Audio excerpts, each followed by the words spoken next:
खुलुमबाय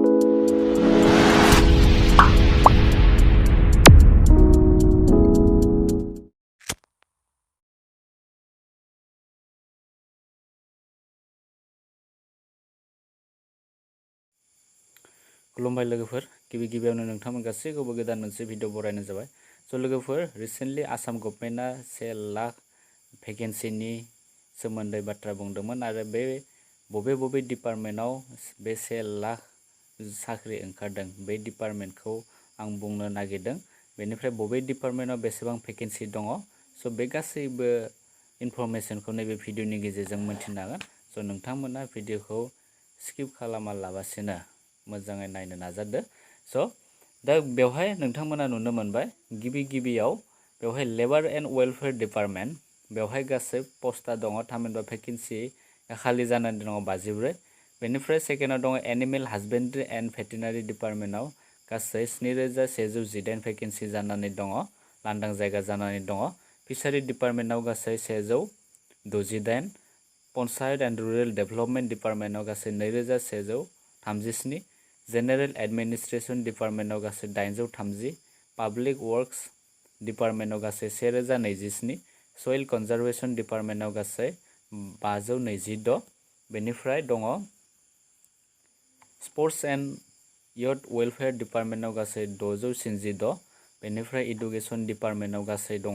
28162 थामहिनबा education डिपार्टमेन्टआवनो maximum vacancy लांदां जायगा जानानै दङ स' नोंथांमोना मोजाङै प्रिपारेसन खालामबाय था बे 1 लाख साख्रिखौ बयबो लानो थाखाय ट्राइ खालामबाय था दानिफ्रायनो प्रिपारेसन खालामबाय था आरो इडुकेशन डिपार्टमेन्टआव बयनिख्रुइ बांसिन भेकेन्सि जानानै दङ बे जाबाय 28162 गुबुन फारसेथिं हर्टिकालचार डिपार्टमेन्टआव गासै 55 टी ट्राइब्स वेलफेयार डिपार्टमेन्टआव गासै 6 इरिगेशन डिपार्टमेन्टआव गासै 940 food civil supply and consumer affairs डिपार्टमेन्टआव गासै 95 लांदां जायगा दङ बेनिफ्राय नेक्स्टआव welfare and development of minorities department बेवहाय गासै 36 सार एरिया डेभेलपमेन्ट डिपार्टमेन्टआव गासै 20 हिल एरियास डिपार्टमेन्टआव गासै 605 सेक्रेटारि एडमिनिस्ट्रेशन डिपार्टमेन्टआव गासै 606 इनफरमेशन एन्ड पाब्लिक रिलेशन डिपार्टमेन्टआव गासै 107 welfare and plain tribes and backward classes डिपार्टमेन्टआव गासै 348 ट्रान्सपर्ट डिपार्टमेन्टआव गासै 1001 इनभाइरनमेन्ट एन्ड फरेस्ट डिपार्टमेन्टआव गासै 1399 बेनिफ्राय नेक्स्टआव दङ एक्सारसाइज डिपार्टमेन्टआव गासै 453 एग्रिकालचार डिपार्टमेन्टआव गासै 687 टुरिज्म डिपार्टमेन्टआव गासै 144 बेनिफ्राय नेक्स्टआव दङ 25आव बे जाबाय कअपारेशन डिपार्टमेन्टआव गासै 194 ट्रान्सफरमेशन एन्ड डेभेलपमेन्ट डिपार्टमेन्टआव गासै 1240 हेल्थ एन्ड फेमिलि वेलफेयार डिपार्टमेन्टआव गासै 9353 आर्बान डेभेलपमेन्ट डिपार्टमेन्टआव गासै 210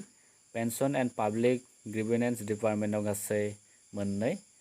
बेनिफ्राय पाब्लिक हेल्थ इन्जिनियारिं डिपार्टमेन्टआव 526 साइन्स एन्ड टेक्न'लजि डिपार्टमेन्टआव गासै 11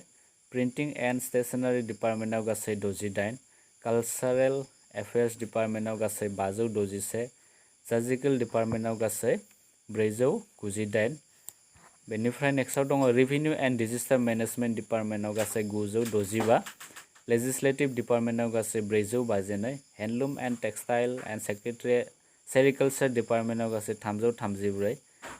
माइन्स एन्ड मिनारेल डिपार्टमेन्टआव गासै 391 पार्सनेल डिपार्टमेन्टआव गासै दङ 12 स्किल